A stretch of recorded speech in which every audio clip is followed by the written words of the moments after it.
Evet.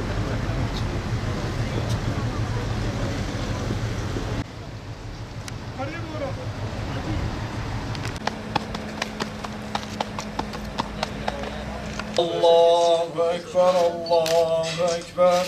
La ilahe illallah, Allahu Ekber. Evet. Allah hayırlı olsun. Emeği geçen arkadaşlarımıza hakikaten Allah razı olsun. Çok teşekkür ediyorum. Mekanın hayırlı olmasını, inşallah gençlerimizin burada bilinçlenmelerini duasını yapıyoruz. Emeği geçen herkese teşekkür ediyorum.